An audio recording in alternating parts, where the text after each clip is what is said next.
فخر کا دل میں دریچہ باز کرنا چاہیے، جن کا تو آقا ہے ان کو ناز کرنا چاہیے۔ اللہ اکبر، ذرا غور کیجیے، جن کا تو آقا ہے ان کو ناز کرنا چاہیے۔ تو جب حضور کے جھنڈے کے سائے تلے ہونا نبیوں کا فخر ہے تو ہم امتی ہیں، ہمیں فخر کرنا۔ اور اگر آپ کے لطیف ذوق کو میں مہمیز لگاؤں تو ایک خوبصورت بات آپ کے سامنے رکھنا چاہتا ہوں۔ یار ہم تو امتی ہیں، ہم تو فخر کریں ہی کریں۔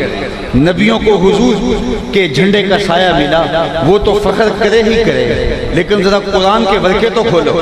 قرآن کہتا ہے فلا وربک، محبوب مجھے تیرے رب کی قسم، رب رب ہو کے اس بات پہ ناز کر رہا ہے میں محمد کا رب۔ اللہ اکبر، رب رب ہو کے فلا وربک، مجھے تیرے رب، یہ نہیں کہا مجھے شمس و قمر کی قسم، مجھے زمین و آسمان کی قسم، مجھے عرش الہی کی قسم، مجھے کعبۃ اللہ کی قسم، مجھے کائنات کے ارض و سماوات کی قسم۔ کہا نہیں، بلکہ یہ بھی نہیں کہا مجھے میری قسم، کہا مجھے تیرا ہونے کی قسم، فلا وربک، مجھے تیرا ہونے کی قسم۔ حضرت رابعہ بصری نے ایک جملہ کہا کہ اللہ کی محبت کا وفور اتنا ہے کہ اس وفور میں کسی اور کی محبت کی جگہ نہیں پاتی، بلکہ ذات رسالت مآب صلی اللہ علیہ وسلم کی محبت کی گنجائش بھی نہیں رہی کہ اس قدر اللہ کی محبت کا غلبہ میرے اوپر آ گیا۔ حضرت شیخ احمد مجدد الفسانی علیہ رحمہ فرماتے ہیں رابعہ بصریہ کا یہ جملہ کلمہ شکریہ ہے، حالت شکر میں کہا ہے، ادھر جاتے ہوئے کہا ہے، لیکن کہا میں صحو میں کہہ رہا ہوں، ہوش میں کہہ رہا ہوں، اور جاتے ہوئے نہیں، وہاں سے آ کے کہہ رہا ہوں۔ انہوں نے تو کہا تھا کہ وفور محبت اس قدر ہے ذات باری کا کہ کسی کی گنجائش نہیں، لیکن شیخ احمد کہتے ہیں میں کھلی آنکھوں سے، میں پورے ہوش میں کہہ رہا ہوں من خدارا ازاں پرستم کہ وہ رب محمد، کہ لوگوں میں تو خدا کو بھی خدا اس لیے مانا ہے کہ وہ محمد کا رب ہے۔ اور میرے امام بھی بولے فیض پہنچایا رضا احمد پاک کا، ورنہ ہم کیا جانتے خدا کون ہے۔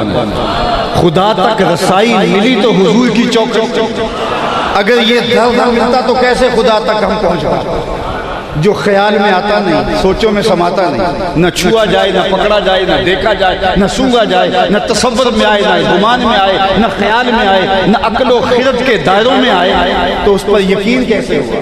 اور یقین اتنا اللہ پر جس کو دیکھا نہیں، جس کو چھوا نہیں، جس سے کلام نہیں ہوا، جس کو سوچا بھی نہیں جا سکتا، سمجھا بھی نہیں جا سکتا، تولا بھی نہیں جا سکتا، ناپا بھی نہیں جا سکتا، خیال اور تصور کی حدود سے بھی برا ہے، لیکن کڑکتی دوپہر برستی گرمی اور بدن گرمی سے چور، ٹھنڈا پانی دستیاب، دروازے مکفل، لیکن ایک گھونٹ بھی حلق سے نیچے نہیں اتارتے کہ میں نے روزہ رکھا ہے میرا اللہ مجھ کو دیکھ رہا ہے۔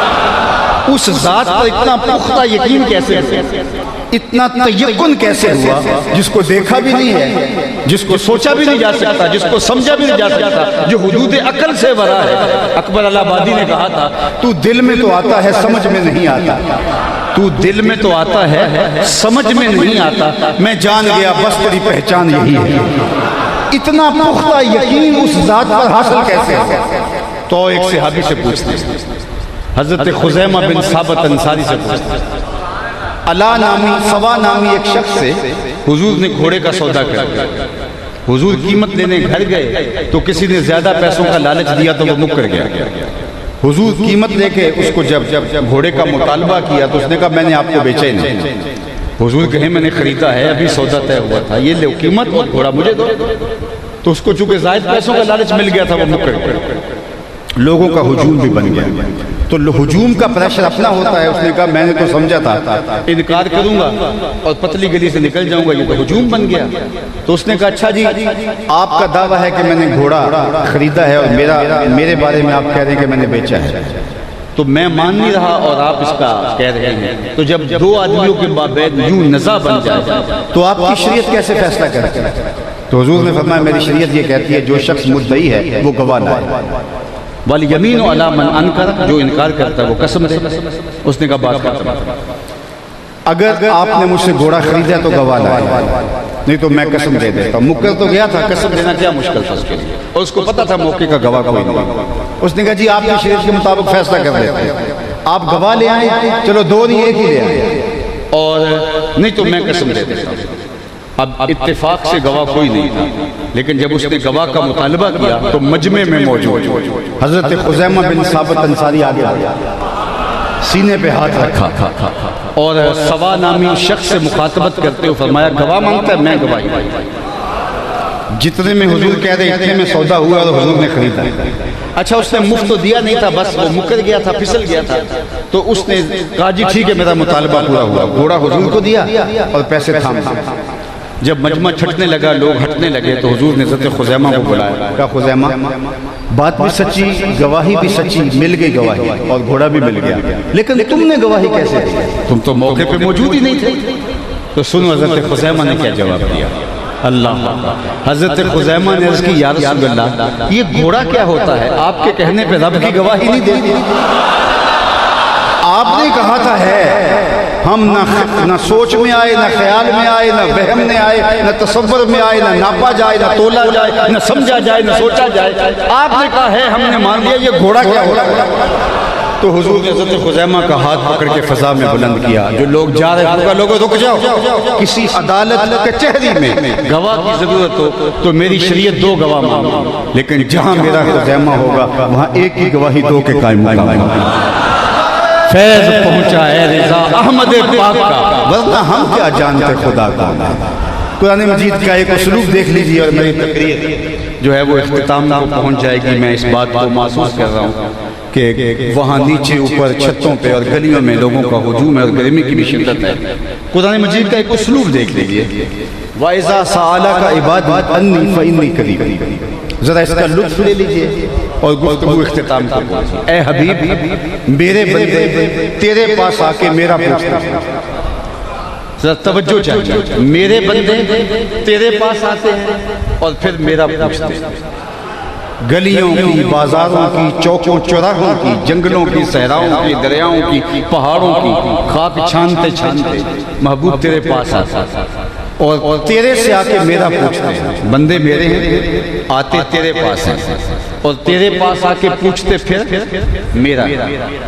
اللہ فَإِنِّي قَرِيبٌ، اے محبوب میرے بندے جب تیرے پاس آ کے میرا پوچھیں، فَإِنِّي قَرِيبٌ، ان آنے والوں کو بتلا دے میں دور نہیں نیڑے۔ جب میرے بندے مجھے ڈھونڈتے ڈھونڈتے تیرے تک آتے، فا تاکیبیہ کے بعد علماء نے کہا کل مقدر ہے، تو اس کا معنی یہ ہوگا فَقُلْ إِنِّي قَرِيبٌ، ان آنے والوں کو تسلی دے دے، بتا دے کہ تم سچی طلب میں نکلے ہو، مل جائے گا، تم جس کی تلاش میں نکلے ہو اس کو پالو۔ فَإِنِّي قَرِيبٌ، میں دور نہیں ہوں، نیڑے ہوں۔ یہ ہے کل کے مقدر ماننے سے معنی، لیکن صوفیہ فرماتے ہیں کل مقدر ماننے کی ضرورت ہی کیا ہے، معنی سیدھا ہے۔ علماء نے تو کہا نا کل مستتر ہے، فَقُلْ إِنِّي قَرِيبٌ، آنے والوں کو کہہ دے محبوب کہ میں رب دور نہیں نیڑے ہوں۔ لیکن صوفیہ کہتے ہیں کہ کل مقدر کیوں ماننا ہے، بات ہی سیدھی ہے، محبوب میرے بندے مجھے ڈھونڈتے ڈھونڈتے جب تیرے تک آ جائے، تو محبوب جب تیرے تک آ جائے میں پھر بھی دور ہوں۔ جب میرے بندے مجھے ڈھونڈتے ڈھونڈتے تیرے تک آ گئے، محبوب جو تیرے تک آ گئے وہ میرے تک آ گئے، تیرے تک پہنچنا ہی تو میرے تک پہنچنا ہے اور تیرے پاس آ کے میرا پوچھ رہے ہیں۔ اقبال کا یہاں لہجہ دیکھیے، یہ یہاں رکیے گا، مجھے فرصت دیجیے گا، اقبال کا یہاں لہجہ دیکھیے۔ خضر بتلائے تو کیوں کر بتلائے، اگر ماہی پوچھے کہ دریا کہاں۔ اقبال کہتے ہیں اگر مچھلی سمندر میں پانی میں چھلانگ لگائے، کلکاریاں مارے، پھر سر نکال کے پوچھے خضر سے کہ مجھے دریا کا پتہ بتاؤ، تو اقبال کہتے ہیں خضر بتلائے تو کیوں کر بتلائے، اگر ماہی پوچھے کہ دریا کہاں ہے، مچھلی چھلانگ لگا کے وہاں پانی میں پھر پوچھ رہی ہے میں دریا میں جانا ہے، مجھے پتہ بتاؤ۔ اقبال کہتے ہیں کہ اس کو خضر کیا بتائے گا، محبوب تیرے پاس آ کے پھر میرا پوچھ رہے ہیں، جو تیرے ڈیرے تک آگے ہیں وہ میرے تک آگے ہیں، کیونکہ تیرے تک پہنچنا ہی میرے تک پہنچنا ہے۔ اور بریلی سے آواز آئی بخدا خدا کا یہی ہے در، نہیں اور کوئی مفر مکر، جو وہاں ہو یہیں آگے ہو، جو یہاں نہیں وہ وہاں نہیں، وہی لامکاں کے مکی ہوئے، سر عرش تخت نشی ہوئے، یہ نبی ہیں جس کے ہیں وہ مکان، وہ خدا ہے جس کا مکان نہیں۔ تو حضور علیہ السلام خدا تک رسائی کا ذریعہ ہے۔ اگر اس در تک رسائی نصیب نہ ہوتی، ایک فقہی جزیہ میرے ذہن میں آ گیا، علماء نے کہا کہ اگر کوئی شخص مرنے لگا ہے، اس کے پاس اتنا تھوڑا وقت ہے کہ اگر وہ لا الہ الا اللہ پڑھتا ہے روح قبض ہو جاتی ہے، محمد رسول اللہ پڑھتا ہے روح قبض ہو جاتی ہے، تو دو جملوں میں سے ایک ہی جملہ پڑھ سکتا ہے، یا لا الہ الا اللہ پڑھ لے اور روح قبض ہو جائے، یا پھر محمد رسول اللہ پڑھے تو روح قبض ہو جائے۔ تو اب کیا اگر وہ لا الہ الا اللہ پڑھ کے فوت ہو گیا تو اس کا جنازہ وغیرہ نہیں ہوگا، چونکہ پتہ ہی نہیں آگے کیا کہنے والا ہے۔ لیکن اگر اس تھوڑے وقت میں اس نے صرف محمد رسول اللہ پڑھ لیا تو اس کا لا الہ الا اللہ مان لیا گیا۔ اللہ اکبر۔ تو بخدا خدا کا یہی ہے تر، نہیں اور کوئی مفر مکر، جو وہاں ہو یہی آگے ہو، جو یہاں نہیں ہو۔ تو اللہ جل شانہ اس عالی شان مسجد کو سلامت رکھے۔ حضرت بتا رہے تھے کہ کروڑوں روپے لگ گئے اور ابھی یہ سلسلہ جاری ہے۔ یہ خوبصورت مسجد جس کو دیکھ کر کے قلب فرحت ہوتی ہے۔ مجھے روح البیاں میں علامہ حقی نے ایک واقعہ لکھا ہے، وہ عرض کرنا ہے اس مسجد کے حوالے سے۔ فرماتے ہیں جب کعبۃ اللہ کی تعمیر ہو گئی، معماران حرم اللہ کے دو پیغمبر اللہ کے گھر کی تعمیر کر رہے تھے، تو جب تعمیر مکمل ہو گئی، تو جب تعمیر مکمل ہوتی ہے تو بہت سارا میٹیریل بچ جاتا ہے، پتھر کے ٹکڑے، سنگ ریزے، ریت کے ذرے، بہت کچھ بچ گیا اور مطاف میں بکھرا پڑا۔ تو بارگاہ حضرت میں عرض کی مالک اس کا کیا کریں؟ دفن کر دیں، پانی میں سمندر میں بہا آئیں، پہاڑوں پہ پھینک دیں، کیا کریں؟ تو فرمایا نہیں، اس سب کو جمع کر کے ڈھیر لگا دو، اس کا انتظام ہم خود کرتے ہیں۔ تو مطاف میں ان کنکروں کا، سنگ ریزوں کا، پتھر کے ٹکڑوں کا، کنکروں کا اور ریت کے ذروں کا ایک ڈھیر لگ گیا۔ پھر جبریل امین حاضر خدمت اور انہوں نے اپنا پر بچھا دیا، وہ سارے ذرے اور وہ سارے سنگ ریزے اور ساری ریت ان کے پر پہ ڈال دیا۔ جبریل ان سب کو لے کے اڑے، جب افق کے برابر ہوئے تو پر جھٹک گئے اور وہ ریزے، وہ سنگ ریزے، وہ کنکر، وہ ریت کے ذرے پوری دنیا پہ بکھر گئے۔ کہتے ہیں جہاں جہاں کوئی سنگ ریزہ گرا تھا وہاں وہاں مسجد بنے گی، جہاں جہاں کوئی ریت کا ذرہ گرے گا وہاں مسجد بنے گی۔ تو کوئی کنکر یہاں بھی گرا تھا، شاہ پر جبریل، اور آج یہ خوبصورت مسجد منصہ شہود پہ آئی۔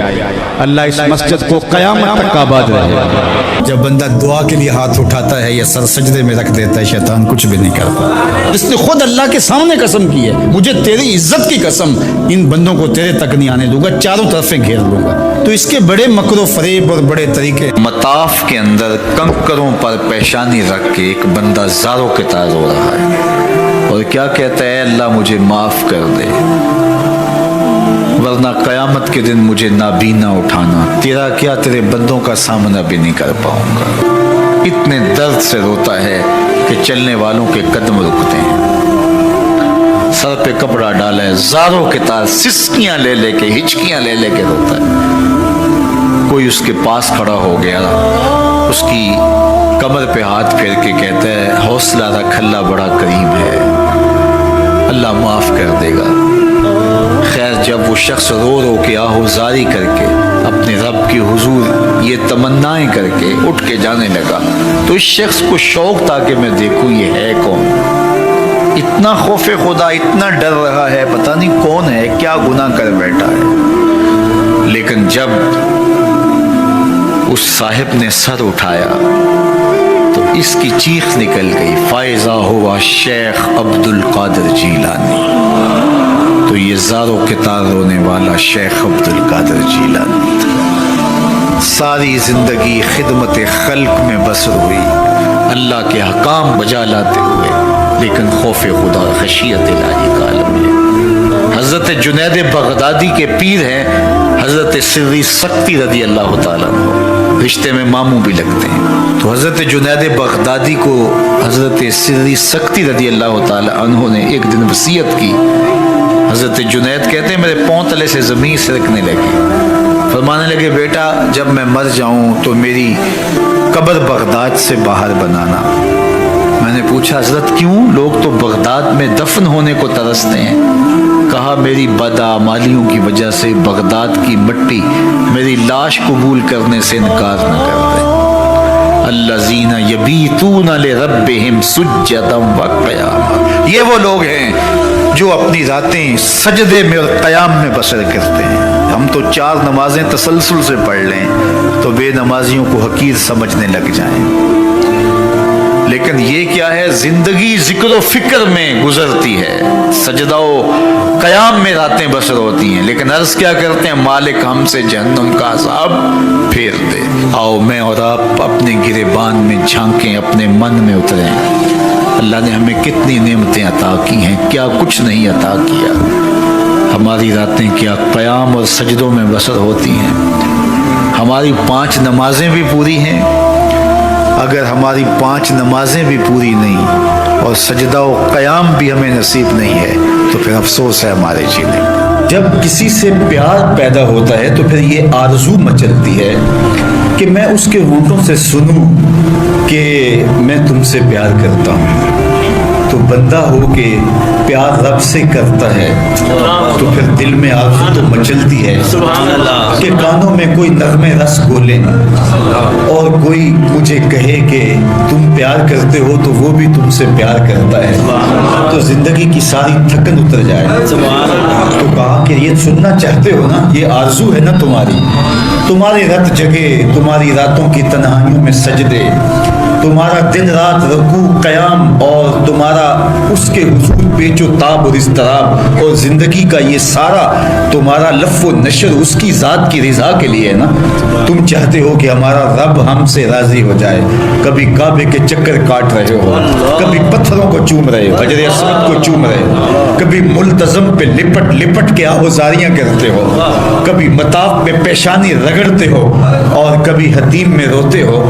تم اسی تڑپ میں ہو نا، یہی بتانا چاہتے ہو نا کہ ہم تجھ سے پیار کرتے ہیں، یہی بتانا چاہتے ہو نا کہ ہم تجھ سے محبت کرتے ہیں۔ کبھی سحری کے وقت مصلی بچھاتے ہو، تمہارے آنسو مصلی میں جذب ہوتے ہیں اور مصلی بھیگ جاتا تمہارے آنسوؤں سے، کوئی دیکھ نہیں رہا ہوتا لیکن تمہارے دل سے یہ روح اٹھتی ہے، جس کے لیے یہ آنسو جذب ہو رہے ہیں وہ تو دیکھ رہے ہیں نا۔ تمہیں یقین ہوتا ہے لیکن محبت میں جب تکرار کی خو ہے، کہو نا کہ مجھے تم سے محبت ہے، تو پھر یہ خو جو تباہ کے اندر ہے بندہ سننا چاہتا ہے، وہ بے تابیاں اسے تنگ کرنے لگ جاتی ہیں، اس کے اندر اداسیاں پیدا ہوتی ہیں کہ یار میں تو اس سے پیار کرتا ہوں، میں تو اس سے محبت کرتا ہوں، وہ بھی کرتا ہوگا، یہ تو یقیناً اس نے مجھے توفیق سجدہ نصیب ہی تب کی ہے، لیکن میں بھی تو سننا چاہتا ہوں کہ وہ مجھ سے پیار کرتا ہے، میرے سجدوں کا مول ڈالا ہے اس نے۔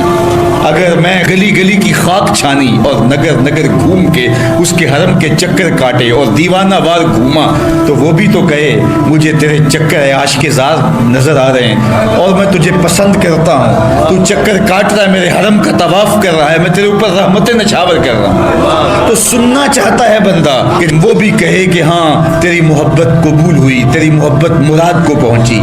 تو آواز آئی تم یہ چاہتے ہو نا کہ وہ بھی تم سے محبت کا اظہار کرے اور اعلان کرے اور اس کی محبت کا تمہیں یقین تو ہے لیکن وہ مزید جو ہے وہ اذعان و یقین کے سانچے میں ڈھل جائے، تو کہا کہ یہ اگر تم چاہتے ہو تو تم ایک طریقہ بتاتا ہوں، تم محبت کا جواب چاہتے ہو، تم ان سجدوں کا جواب چاہتے ہو، تم طواف اور ان چکروں کا جواب چاہتے ہو، تو تمہیں بتاتا ہوں میرے رسول کی چوکھٹ پہ آؤ اور ان کی اتباع کرو، ان کی اتباع کرو۔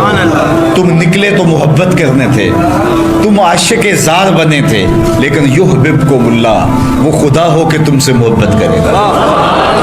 اچھا یہاں میں ایک اور جملہ کہنا چاہوں گا اور وہ یہ کہ یہاں ذکر کیا گیا حضور کی اتباع کا، تو اتباع سے قبل بھی محبت، اتباع کے بعد بھی محبت۔ قل ان کنتم تحبون اللہ فاتبعونی یحببکم اللہ، یعنی اتباع سے پہلے بھی محبت، اتباع کے بعد بھی محبت۔ تو کوئی اتباع لالچ میں بھی ہوتی ہے، کسی غرض میں بھی ہوتی ہے کہ میں اس کی بات مانوں تو مجھے یہ ملے گا، لیکن کہا کہ تم نے میرے رسول کی اتباع ایسی کرنی جس کے آگے بھی محبت ہو، جس کے پیچھے بھی محبت۔ جب تم محبت کے دائرے میں رہ کے اتباع اور فرما برداری اور انقیاد اور اطاعت کے زمرے میں آ جاؤ گے تو پھر تم تو نکلے تھے رب سے پیار کرنے کے لیے، لیکن وہ رب ہو کے خود کہتا ہے میں اب تم سے پیار کرتا ہوں، اور درمیان میں اتباع میرے حضور کی آئی۔ یہ مائک جس کمپنی نے بنایا ہے، جب ہم مارکیٹ سے خرید کے لائے تھے تو اس کے ساتھ ایک چھوٹی سی بک بھی آئی تھی جس میں یہ بتایا گیا تھا کہ اس کو ہم نے استعمال کیسے کرنا ہے، خرابی کی صورت میں اس کی اصلاح کیسے ہوگی، اور اگر اس کے مطابق ہم اس کو استعمال کریں، جس طرح کی بیٹری اس کے اندر آنی چاہیے تو وہ ڈالیں گے تو دیر تک اس کے فوائد اور ثمرات حاصل کرتے رہیں گے۔ لیکن اگر ہم اس کتاب کو جو اس کے ساتھ ہمیں ملی تھی، جس کمپنی نے اسے بنایا ہے، تو اس کا طریقہ استعمال ساتھ بتایا ہے، اس کتاب کو پھاڑ کے پھینک دیں گے یا اس کو لپیٹ کے کہیں اونچی جگہ پہ رکھ دیں گے اور اس کو اپنی مرضی سے چلانا چاہیں گے، تو پھر اپنی مرضی سے ہم اس سے فائدہ حاصل نہیں کر پائیں گے۔ تھوڑا وقت فائدہ حاصل ہوگا لیکن نتیجہ کچھ بھی نہیں ہوگا۔ تو جو کمپنی کوئی چیز تیار کرتی ہے تو اس کا طریقہ استعمال بھی ساتھ چھوٹی سی بک کی صورت کے اندر آپ کو دیتی ہے۔ تو جس مالک نے حضرت انسان کو بنایا ہے، اس نے ساتھ کتاب اللہ کو بھی بھیجا ہے۔ اس کو پڑھتے جاؤ اور اپنی زندگی کو سنوارتے جاؤ، اس کے مطابق زندگی گزاریں گے تو زندگی سوکھی ہوگی، اور اگر زندگی اپنی خواہش پہ گزاریں گے اور غلاف میں لپیٹ کے قرآن مجید کو اوپر رکھ دیں گے اور وہاں سے دیکھ کر کے اس کو آپریٹ نہیں کریں گے اس جسم کو، تو پھر نتیجہ وہی ہوگا جو عمومی طور پہ متوقع ہے۔ تو اس لیے التمسک بکتاب اللہ، اللہ کے بتائے ہوئے طریقہ حیات کے مطابق زندگی گزارنا ہو تو قرآن مجید کے بغیر ایک قدم بھی نہیں چلا جا سکتا۔ گر تو می خواہی مسلمان زیستن، نیست ممکن جز با قرآن زیستن۔ اگر تو مسلمان بن کے جینا چاہتا ہے تو قرآن مجید کے بغیر ایک قدم بھی نہیں چل سکتا۔ تو اس کتاب کے ساتھ تمسک اختیار کرنے کی تلقین کی۔ اللہ کے محبوب نے ارشاد فرمایا کہ میں تمہارے اندر دو بھاری چیزیں چھوڑ کے جا رہا ہوں، ان کو مضبوطی سے تھام لو گے تو کبھی گمراہ نہیں ہوگے۔ اولہما کتاب اللہ، ان میں سے پہلی چیز اللہ کی کتاب ہے، فیہ الہدی والنور فخذوا بکتاب اللہ واستمسکوا بہ، اس میں ہدایت ہے، روشنی ہے، اس کو مضبوطی سے پکڑ لو، اچھی طرح سے تھام لو، تم گمراہ نہیں ہوگے۔ یار جو شخص نابینا ہے اسے کیا پتا کہ یہ پھولوں کی بہاریں کیا ہوتی، جو پیدائشی نابینا ہے اسے کیا پتا ہے کہ آسمان پر بزم کواکب کے رنگ کیا ہے، اسے تتلی کے پروں میں قدرت کی سنائی کا کیا اندازہ ہو سکتا ہے، اسے مور کے پروں میں رنگوں کی مینا کاری کا کیا اندازہ ہو سکتا ہے، اسے پھوٹتے جھرنوں، بہتی ندیوں اور کوسے قضا کی رنگینی اور دھنک کی شوخیوں کا لطف کیسے نصیب ہو سکتا ہے، اس کو کیا پتا حسن کیا ہوتا ہے، اس کو کیا پتا جمال کیا ہوتا ہے۔ اسی طرح جس کے دل کی آنکھ اندھی ہے اسے کیا پتا ہے کہ جمال خدا کیا ہوتا ہے، اسے کیا پتا ہے کہ سجدے کی لذت کیا ہوتی ہے، اسے کیا پتا ہے رکوع اور قیام کا مزہ کیا ہوتا ہے، اسے کیا پتا ہے کہ روزے کا سرور کیا ہوتا ہے۔ تو اگر ہم اپنے دل کے میل اتاریں گے تو دل کی آنکھیں کھلیں گی تو پھر زندگی کا لطف آنا شروع ہوگا، پھر پتہ چلے گا اسلام کیا ہے، پھر پتہ چلے گا دین کیا ہے۔ اللہ اکبر۔ اسی لیے قرآن نے کہا من کان فی ہذہ اعمی فہو فی الآخرۃ اعمی واضل سبیلا، جو دنیا میں اندھا رہا کل قیامت کے دن بھی نابینا اٹھایا جائے۔ اس سے ان آنکھوں کی بے نوری مراد نہیں ہے، دل کی بے نوری مراد ہے۔ اقبال نے کہا تھا دل بینا بھی کر طلب خدا سے، کہ آنکھ کا نور دل کا نور نہیں، آنکھ کا نور اور ہے، دل کا نور اور ہے۔ تو جس طرح آنکھ بے نور ہو جائے، آنکھ پر دھند، جالا، ککرے اور سفید اور کالا موتیا اتر آئے تو ہم سب کچھ بیچ کر کے بھی آنکھوں کا نور خریدنے کی کوشش کرتے ہیں۔ تو یار کبھی اجڑے ہوئے دل کا بھی تو علاج کرواؤ۔ علاج تمہارے گھر میں پڑا ہے، راتوں کی تنہائیوں میں اٹھ کے قرآن پڑھو اور ساتھ رویا کرو، دیکھنا دل کے میل اترنا شروع ہو جائیں گے، اور دل کے پردے سے وہ غلاستیں جب اتریں گی تو پھر پتہ چلے گا کہ دل جمال یار کیسے دیکھتا ہے، دل کی دنیا کیا ہے۔ وچے ہی بھیڑے وچے ہی جھیڑے وچے ہی ونج مہانے ہو، 14 طبق دلے دے اندر تمبو وانگوں تانے ہو، پھر پتہ چلے گا یہ دل دنیا کیا ہے، پھر اس کی تڑپ، اس کی بے چینی، اس کا اضطراب زندگی کا حاصل بن جائے گا۔ پھر زندگی کی بے چینی اور دل کی بے چینی اور دل کا محبوب کی یاد میں تڑپنا تمہیں سرور دے گا. پھر تم ایک ایک عضو میں دل مانگو گے. وہ مزہ دیا تڑپ نے میری آرزو ہے یا رب, وہ مزہ دیا تڑپ نے میری آرزو ہے یا رب, میرے دونوں پہلوؤں میں دل بے قرار ہوتا. پھر سمجھ آئے گی کہ یہ دل کتنی قیمتی شے ہے. اللہ نے بدن میں آنکھیں بھی دو رکھی ہیں, کان بھی دو رکھے ہیں, ہاتھ اور پاؤں بھی دو رکھے ہیں, لیکن دل ایک ہی رکھا ہے, اور دل عرش اللہ ہے, اللہ کا عرش ہے. پھر پتہ چلے گا. تو آئیے دل سے زنگ اتاریں, میل اتاریں, دل مصفا ہو, دل خوبصورت بن جائے. پھر دل کی کشکول پھیلا کے پھر عرض کریں ہر تمنا دل سے رخصت ہو گئی, اب تو آجا, اب تو خلوت ہو گئی. لیکن یہ میل کچیل سے ہٹا ہوا ہوگا تو گندی جگہوں پہ محبوب تو نہیں آتی. تو حسد, حقد, کینے, بغض, نفرتیں یہ ہم پالے رکھتے ہیں. اپنی زندگی کو ہم نے خود بوجھل بنایا ہوا ہے. میاں حسد کرنے سے محسود کا کیا ہوگا, ہم اپنے آپ کو تلخی میں مبتلا کیے ہوئے ہیں. بغض رکھنے سے مبغوض کا کیا ہوگا, ہم اپنے آپ کو بوجھ میں مبتلا کیے ہوئے. تو اپنے دل سے یہ سارے بوجھ اتار کر کے جب دل کو مصفا اور مزکا کریں گے تو پھر دیکھیے کہ دل کے آئینے میں کیسے جمال یار دکھائی دیتا ہے. تو اس دل کی اصلاح ہوگی کثرت کے ساتھ قرآن مجید کی تلاوت کرنے سے. تو راتوں کی تنہائیوں میں اٹھ کے قرآن پڑھو, دیکھنا کہ کیسے دل کے زنگ اترتے ہیں. بعض لوگ بڑی عجیب خبر سناتے ہیں, میاں تمہیں کیسے پتا؟ وہ کہتا ہے میں رات اچانک نیند نہیں آ رہی تھی تو ایک چینل کھولا تو اس میں یہ خبر چل رہی تھی. تو میں نے کہا تجھے نیند نہیں آ رہی تھی, تو نے چینل کھولا, کاش تو قرآن کھول کے بیٹھ جاتا, تجھے وہ دکھائی دیتا کہ تیرا اندر تیرا باہر روشن ہو جاتا. تو راتوں کی تنہائیوں میں اٹھ کے قرآن مجید پڑھنے کا مزاج پیدا کریں. اپنی صبح کا آغاز قرآن مجید کی تلاوت سے کریں. اپنے دن کو سمیٹیں, سونے کی تیاری کریں, سورہ ملک سے اپنے معاملات کو سمیٹیں. یہ چند دن کر کے دیکھ لیں. اور اگر آپ کو معاشی مسائل ہیں, مشکلات ہیں, تو سورہ واقعہ اس کے لیے اکثیر ہے. صرف 3 رکوع ہیں, اتنی اکثیر کہ جس کی زندگی میں سورہ واقعہ آ گئی وہ مشکلات میں مبتلا نہیں ہوتا. اللہ اس کے لیے رزق کے دروازے کھول دے.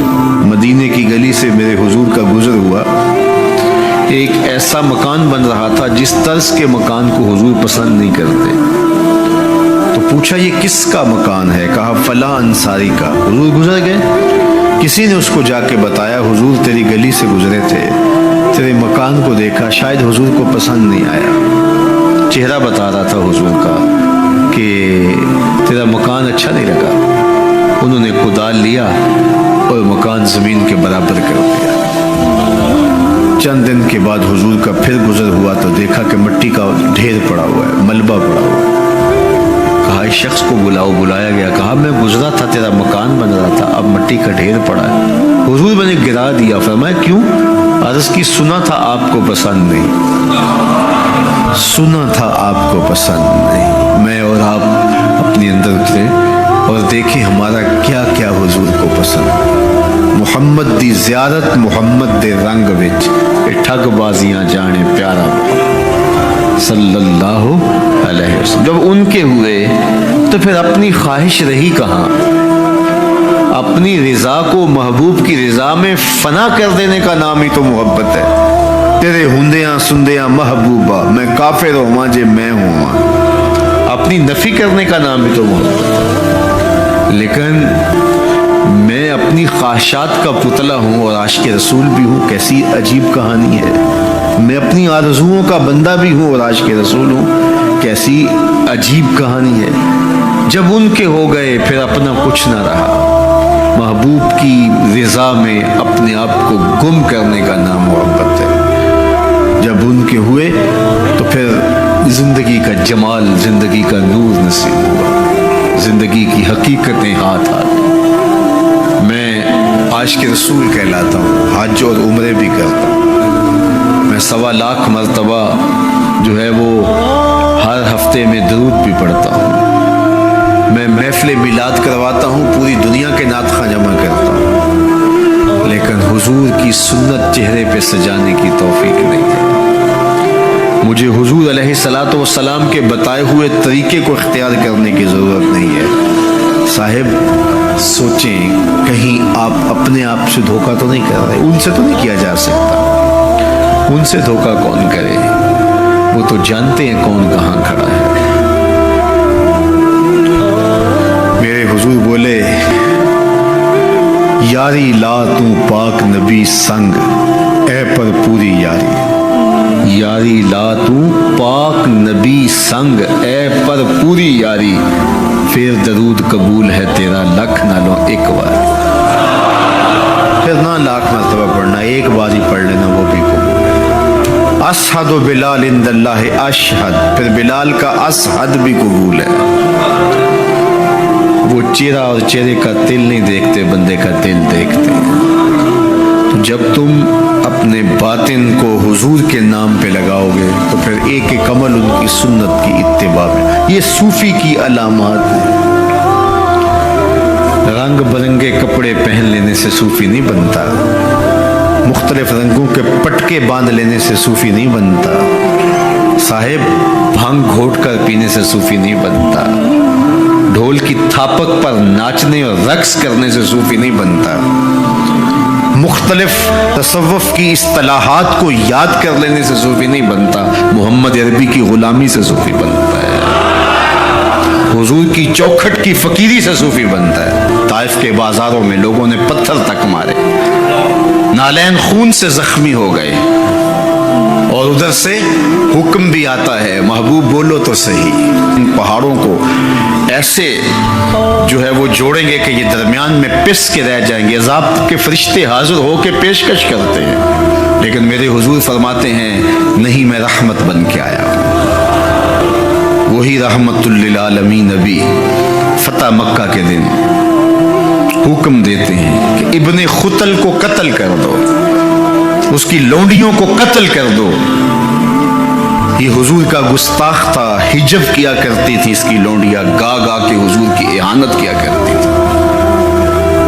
اس نے سوچا بچنے کی کوئی صورت نہیں ہے تو کعبۃ اللہ کے پردے کے اندر چھپ گیا، پوچھا گیا یہ تو کعبہ کے پردے کے اندر چھپ گیا ہے، یہاں پناہ لے لی ہے، کہا یہیں سے نکال کے قتل کر دو۔ یہ میرے نبی کا اختیار ہے، حضور چاہیں تو معاف کر دیں، حضور چاہیں تو حکم صادر کریں کہ ان پر حد جاری کر دی جائے، ان کو سزا دی جائے۔ اس لیے ہمارے اوپر لازم ہے کہ جس کا جرم ثابت ہو جائے اس کو قرار واقعی سزا دی جائے۔ ایک تو بات یہ ہوئی کہ جو عمومی طور پہ مختلف جگہوں پہ بیٹھ کے یہ چیختے ہیں کہ حضور نے تو معاف کر دیا، تو آپ معاف کیوں نہیں کرتے؟ آپ اتنے سخت کیوں ہو گئے ہیں؟ آپ حضور کے ماننے والے نہیں ہیں؟ تو میں نے کہا صاحب یہ سنت اختیار کیجئے، اپنے دشمنوں کو معاف کر دیجئے، باقی کسی کے دشمنوں کو معاف کرنے کا آپ حق تو نہیں رکھتے۔ میں اس معاشرے کا ایک معزز شہری ہوں، توہین عدالت کر دی کسی نے تو مجھے اختیار دو نا کہ میں معاف کر دوں۔ کیا تم مجھے اس بات کا اختیار دیتے ہو کہ آپ کی عدالت کی توہین ہوئی اور میں اس کو معاف کر دوں؟ آپ کہیں گے آپ تو ہمارے شعبہ کے شخص نہیں ہیں۔ اچھا پاکستان کے سارے وکیل جمع ہو جائیں اور وہ کہیں کہ چلو اس کو ہم معاف کر دیتے ہیں، تو کیا تم تمام وکلاء کو اس بات کا حق دیتے ہو کہ وہ عدالت عظمیٰ کی توہین معاف کر دیں؟ یار جب توہین عدالت کی معافی آپ نے میرے اختیار میں نہیں دی تو رسول اللہ کی اہانت کی معافی کسی نے تمہارے اختیار میں بھی نہیں دی۔ یہ بات اچھی طرح سن لو، یہ بات اچھی طرح سمجھ لو کہ یہ تمہارا اختیار نہیں ہے، یہ صرف رسول اللہ کا اختیار ہے۔ حضور کے اختیار میں تم کون ہوتے ہو تصرف کرنے والے؟ وہ معاف کریں ان کی مرضی، وہ نہ کریں ان کی مرضی۔ تو پہلی بات یہ ہوئی کہ حضور علیہ السلام کا اہانت کرنے والا شخص وہ واجب القتل ہے، اس کی سزا موت ہے، اور یہ قرآن کا آئین ہے، یہ احادیث